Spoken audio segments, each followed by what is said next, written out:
पिछली क्लास में हमने आप लोगों को बताया था मोनोहाइड्रिक एल्कोहल बनाने की विधि। मोनोहाइड्रिक एल्कोहल बनाने की विधि के अंतर्गत हमने बताया था ग्रिग्नार्ड अभिकर्मक की क्रिया कार्बोनिल समूह युक्त यौगिकों के साथ कराने पर, ग्रिग्नार्ड अभिकर्मक की क्रिया कार्बोनिल समूह युक्त यौगिकों के साथ कराने पर एल्कोहल की प्राप्ति होती है।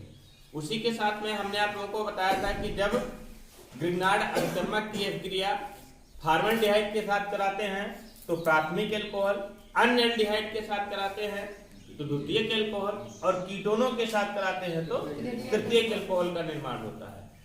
कुल मिलाकर के उनका कंक्लूजन ये था कि हमने बता दिया था प्राथमिक, द्वितीयक और तृतीयक एल्कोहल बनाने की विधियां किसके साथ में, ग्रिग्नार्ड अभिकर्मक की क्रिया कार्बोनिल समूहयुक्त यौगिकों के साथ में करा करके। अब हम बताएंगे आप लोगों को बनाने की विधि के अंतर्गत इसमें दो विधियां और शेष बची हुई है जो आपको आज पढ़ा दिया जाएगा। मोनोहाइड्रिक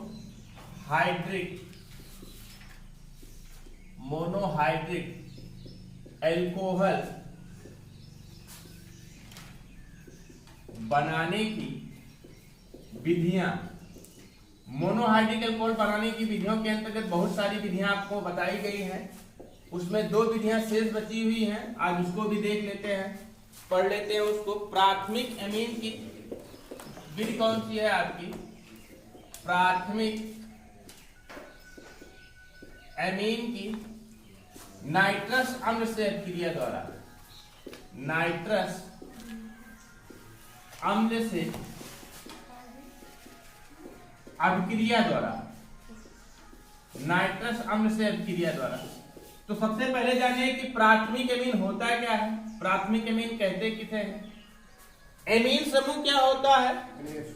बांड NH2 को एमीन समूह बोला जाता है और यही बांड NH2 एल्किल समूह के साथ जुड़ जाता है, RNH2 बन जाता है। तो इसे क्या कहा जाता है? प्राथमिक एमीन। क्या कहते हैं इसे? प्राथमिक एमीन कहते हैं। यही आपका प्राथमिक एमीन होता है। इसकी अभिक्रिया किसके साथ कराते हैं हम? नाइट्रस अम्ल के साथ कराते हैं। नाइट्रस अम्ल का फार्मूला क्या होता है? HNO2। इसे बोलते हैं क्या है हम? नाइट्रस अम्ल। क्या कहते हैं इसे हम? नाइट्रस अम्ल बोला जाता है। और फिर समझिए आप लोग यहीं पर कि नाइट्रस अम्ल प्राप्त कहां से होता है, नाइट्रस अम्ल की व्युत्पत्ति कैसे करते हैं हम। तो सबसे पहले हम बताएंगे आपको नाइट्रस अम्ल के साथ नाइट्रस अम्ल की का निर्माण कैसे करते हैं। फिर नाइट्रस अम्ल की क्रिया कराएंगे किसके साथ? प्राथमिक एमीन के साथ, जिससे क्या बनेगा आपका?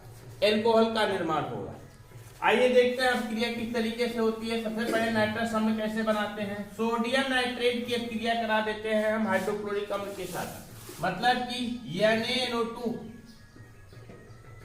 NaNO2 की क्रिया करा देते हैं Cl के साथ, तो निकल जाता है क्या आपका यहाँ से? HNO2 निकल जाएगा, HNO2 और प्लस क्या निकल जाता है आपका? NaCl। इसी को बोलते हैं क्या है हम? नाइट्रस अम्ल। क्या होता है ये? नाइट्रस अम्ल होता है। अब इस नाइट्रस अम्ल की क्रिया किसके साथ कराते हैं हम? प्राथमिक एमीन के साथ कराते हैं। प्राथमिक एमीन का फार्मूला हमने बताया RNH2। इसकी क्रिया HNO2 के साथ करा दिया जाता है। तो यहां से निकल क्या जाएगा? देखिए ROH निकल जाएगा, R बांड OH और प्लस क्या? N और N, N2 और प्लस क्या बन जाएगा? H2O। H2O की प्राप्ति होगी। इसे बोलेंगे क्या हम? प्राथमिक एल्कोहल। क्या है ये आपका? प्राथमिक एल्कोहल। प्राथमिक एल्कोहल का निर्माण होता है। एग्जाम्पल देख लीजिए।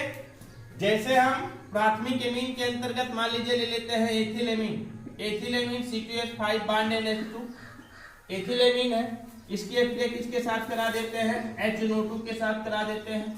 HNO2 के साथ जैसे कराते हैं तो क्या निकल जाएगा आपका? C2H5OH, C2H5OH। ऑक्सीजन का एक बचा हुआ है, यहाँ पर ऑक्सीजन का एक बचा हुआ है और H2 और O बना लेगा क्या? H2O और N और N N2। मतलब बनेगा क्या आपका? C2H5 बांड OH और प्लस क्या निकलेगा आपका N2 और प्लस क्या निकलेगा H2O। इसे बोलेंगे क्या हम एथिल अल्कोहल, क्या कहेंगे हम इसे? Ethyl alcohol. तो इसमें हमने जाना क्या कि नाइट्रस अम्ल की अभिक्रिया प्राथमिक एमीन के साथ कराने पर इसका नाम क्या है आपका? प्राथमिक एमीन के अंतर्गत एथिल एमीन। प्राथमिक एमीन के अंतर्गत क्या नाम है इसका? Ethyl amine. ये है आपका, इसे लिखेंगे क्या हम? प्राथमिक एमीन।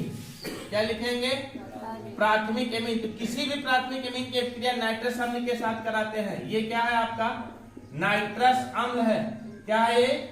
नाइट्रस अम्ल। किसी भी प्राथमिक एमीन की अभिक्रिया नाइट्रस अम्ल के साथ कराते हैं तो प्राथमिक अल्कोहल की प्राप्ति होती है। जैसे प्राथमिक एमीन के अंतर्गत एक महत्वपूर्ण एमीन होता है, कौन सा आपका? Ethyl amine. एथिल एमीन की बात करते हैं, C2H5NH2। इसकी अभिक्रिया नाइट्रस अम्ल के साथ करा देते हैं, नाइट्रस अम्ल के साथ करा देते हैं। तो नाइट्रस अम्ल के साथ अभिक्रिया करने के उपरांत क्या बनता है आपका? Ethyl alcohol. और नाइट्रस अम्ल की व्युत्पत्ति कैसे करते हैं? नाइट्रस अम्ल को कैसे प्राप्त करते हैं? NaNO2 की अभिक्रिया हाइड्रोक्लोरिक अम्ल के साथ करा करके नाइट्रस अम्ल का निर्माण किया जाता है। नोट कर लीजिए रिएक्शन पूरा। सोडियम नाइट्रेट, ये लिखे। अगली बनाने के भी एल्कीन जानते हैं आप लोग ना? एल्कीन का मतलब क्या होता है? जहां पर डबल बॉन्ड उपस्थित हो उसे क्या कहा जाता है? एल्कीन कहते हैं। एल्कीनों पर जल का योग करा देते हैं। बनाने की अगली विधि क्या लिखेंगे यहां पर हम?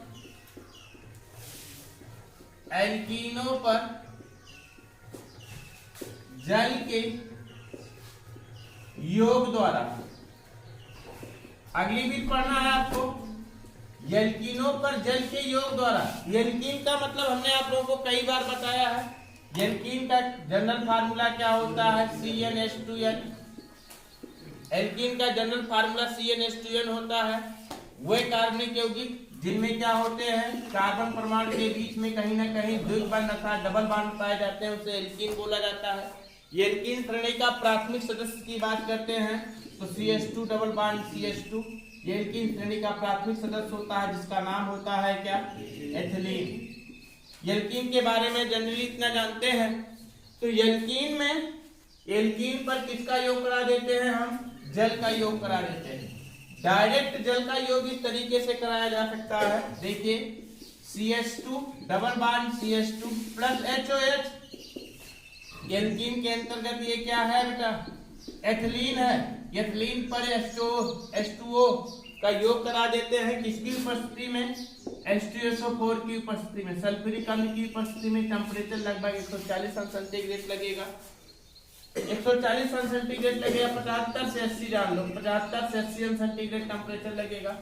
हमने बताया था कि जब कहीं भी डबल बॉन्ड होता है तो वहां पर एक सिग्मा बॉन्ड, दूसरा पाई बॉन्ड होता है। सिग्मा बॉन्ड स्ट्रांग होता है बट पाई बॉन्ड वीक होता है। वीक होने के कारण पाई बॉन्ड टूट जाएगा। टूटने से क्या हो जाएगा? कार्बन की एक वैलेंसी यहाँ खाली हो जाएगी, दूसरे कार्बन की वैलेंसी यहाँ खाली हो जाएगी। हाइड्रोजन जाकर के इसके साथ जुड़ जाएगा और OH समूह जाकर के इसके साथ जुड़ जाएगा। मतलब कि बनेगा क्या आपका? CH2 से बन जाएगा आपका क्या? ये CH3 बीच में सिंगल बॉन्ड, फिर क्या हो जाएगा? CH2 bond OH। इसे क्या कहेंगे हम? एथिल अल्कोहल कहेंगे। लेकिन यह अभिक्रिया इसे नहीं होती। ध्यान दीजिए, अभिक्रिया किसकी उपस्थिति में हो रही है? H2SO4 की उपस्थिति में हो रही है। इसके 2 स्टेप्स हैं। 2 स्टेप में अभिक्रिया होती है। ये कैसे अभिक्रिया होती है? दोनों स्टेप में सबसे पहले क्या होता है? Ethylene CH2 double bond CH2 पर HHSO4 का योग हो जाता है। ये HHSO4 बोले तो H2SO4 योग हो जाता है। एक बॉन्ड ब्रेक हो जाएगा, हाइड्रोजन का एटम इसके साथ HSO4 जाकर के इसके साथ जुड़ जाएगा और प्राप्त हो जाएगा क्या आपका? CH3 बॉन्ड CH2 है ना? CH3 बॉन्ड CH2 और यहाँ पर क्या जुड़ जाएगा? Bond HSO4। नहीं समझ पाए? डबल बॉन्ड तो हमने हटा दिया, हाइड्रोजन जाकर के इसके साथ जुड़ गया, बना क्या आपका? CH3 और HSO4 जाकर के इसके साथ जुड़ गया।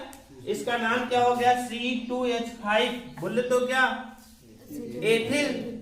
और ये हाइड्रोजन सल्फेट। C2H5 एथिल है, फिर हाइड्रोजन है, फिर क्या है SO4 सल्फेट। नाम इसका क्या है आपका? Ethyl hydrogen sulphate.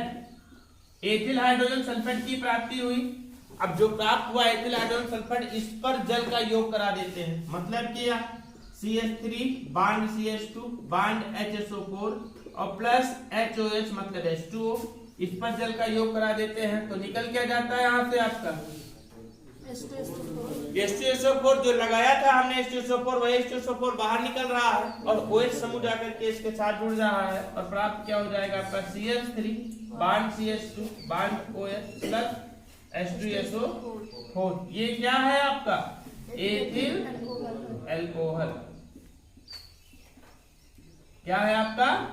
Ethyl alcohol. समझ गए ना? तो एल्कीनों पर जल का योग इस तरीके से होता है जिससे एथिल अल्कोहल का अर्थात अल्कोहल का निर्माण होता है। नोट कर लीजिए रिएक्शन दोनों। अभी तक तो आप लोगों ने पढ़ा मोनोहाइड्रिक अल्कोहल बनाने की विधियां।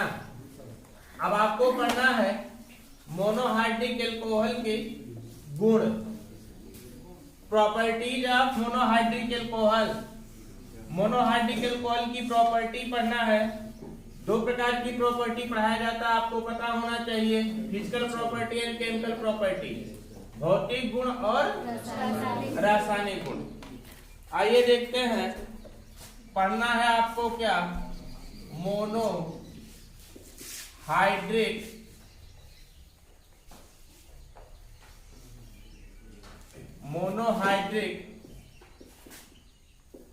अल्कोहल के सामान्य गुण। रीडिंग बना लीजिएगा। मोनोहाइड्रिक अल्कोहल के सामान्य गुण। सामान्य गुण के अंतर्गत सबसे पहले पढ़ना है आपको कौन सा? भौतिक गुण, फिजिकल प्रॉपर्टीज। भौतिक गुण के अंतर्गत क्या पढ़ा जाता है कि किस स्टेट में है। किस स्टेट का मतलब कि किस अवस्था में, ठोस है, द्रव है, गैस है, किसमें घुलता है, किसमें नहीं घुलता है, इसका क्वथनांक क्या है। ये सब चीजें जब पढ़ी जाती हैं तो उसे हम भौतिक गुण के अंतर्गत पढ़ते हैं। तो सबसे पहले समझिए, सबसे पहले नंबर पहली प्रॉपर्टी पर समझिए। इसकी पहली प्रॉपर्टी क्या होती है? साधारण ताप पर एल्कोहल श्रेणी के निम्नतर सदस्य, एल्कोहल श्रेणी के निम्न सदस्य,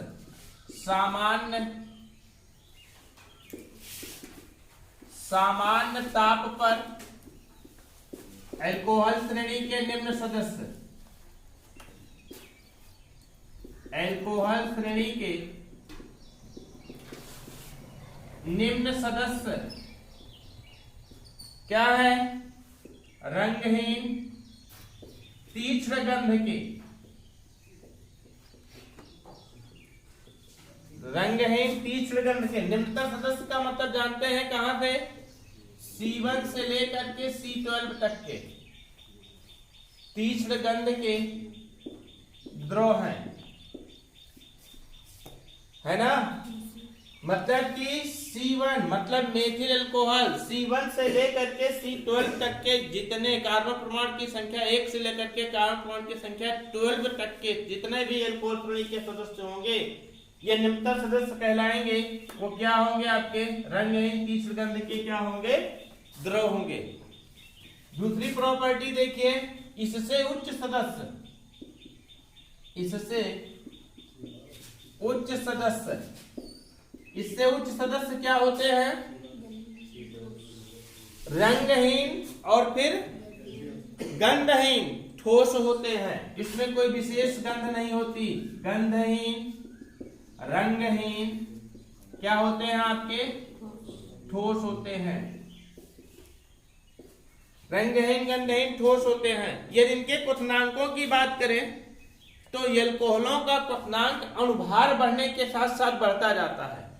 क्वथनांक मतलब कि बॉइलिंग पॉइंट, बॉइलिंग पॉइंट बोले तो बीपी, मतलब कि जब किसी द्रव को हम गर्म करते हैं तो उसका वाष्प दाब बढ़ता जाता है। इंटर स्तर में बताया गया है कि इसका वाष्प दाब बढ़ता जाता है और एक अवस्था ऐसी आती है कि उसका वाष्प दाब बढ़ना बंद हो जाता है। जिस ताप पर किसी द्रव पदार्थ का वाष्प दाब वायुमंडलीय दाब के बराबर हो जाता है, उस ताप को उस द्रव पदार्थ का क्वथनांक कहते हैं।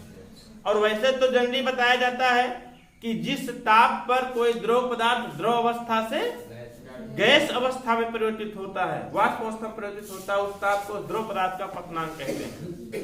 तो एल्कोहल के क्वथनांक की बात करते हैं तो जैसे जैसे इनका अणुभार बढ़ता जाएगा, मतलब कि C1 से C12 तक जैसे आगे बढ़ते जाएंगे इनका क्वथनांक बढ़ता जाएगा। मतलब अगर बात करें कि मेथिल अल्कोहल का क्वथनांक अधिक होगा तो एथिल अल्कोहल का, तो किसका अधिक होगा?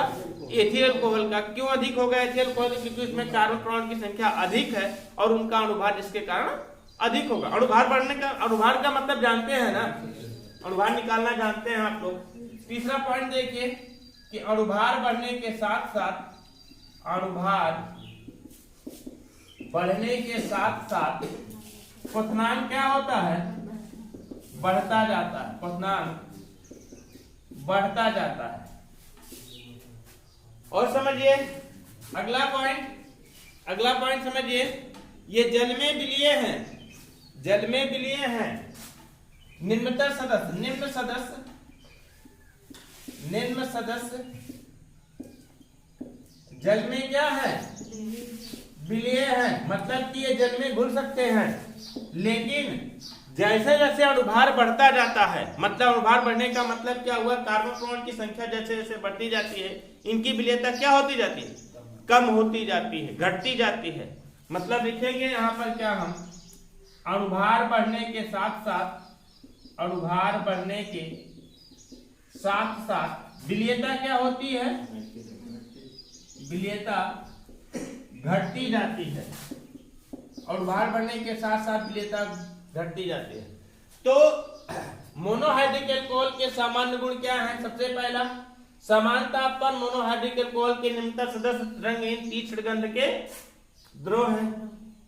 मतलब कि C1 से लेकर के C12 तक के लगभग कंपाउंड क्या होते हैं? रंगहीन होते हैं।